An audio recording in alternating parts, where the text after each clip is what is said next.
High अभी अभी आप लोग देख रहे हैं नया अपडेट पापी पड़ी यानी fit model actress clean Shalini है।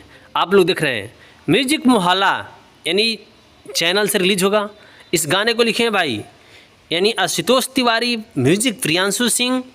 रिलीज डेट 5 अगस्त 2025 सुबह 7:45 पे। तो आप लोग तैयार रहिए। पावर स्टार पवन भैया का fan fit model actress queen Shalini है। आप लोग देख रहे हैं तो ग्लोबल म्यूजिक जंक्शन पार्टनरशिप। आप लोग को पता है ग्लोबल म्यूजिक जंक्शन है, हाई चैनल है और पावर स्टार पवन भैया का जो भी चैनल से आता है भाई गाना रिकॉर्ड तोड़ देता है। तो आप लोग को पता है और आप लोग तैयार रहिए। पापे पड़ी 5 तारीख को रिलीज हो रहा है भाई। आप लोग को पता है जो 3 तारीख आज हो गया।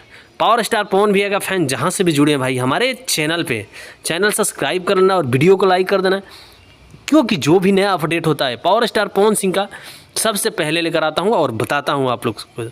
तो भाई तहे दिल से आप लोग जहाँ से भी जुड़े हैं कमेंट करके ज़रूर बताना। तो क्वीन शालिनी जी के साथ में जो भी गाना आता है पावर स्टार पवन भैया का यानी वो रिकॉर्ड तोड़ देता है, एक इतिहास रच देता है। तो आप लोग तैयार रहिए। 5 तारीख को रिलीज होगा 7:45 पे यानी सुबह की टाइम। चैनल का नाम है म्यूजिक मोहल्ला यानी आप लोग तैयार रहिए 5 तारीख को। इसमें प्रियांशु सिंह म्यूजिक दिए हैं भाई, आशुतोष तिवारी गाने को लिखे हैं। आप लोग देख रहे हैं पावर स्टार पवन भैया का आवाज़ है इस गाने में। पावर स्टार पवन भैया गाए हैं। आप लोग देख रहे हैं पोस्टर सामने निकल चुका है। तो भाई कमेंट करके ज़रूर बताना पावर स्टार पवन भैया का फ़ैन। बाकी हमारे चैनल को आप लोग ज़रूर सब्सक्राइब कर लेना। Love you.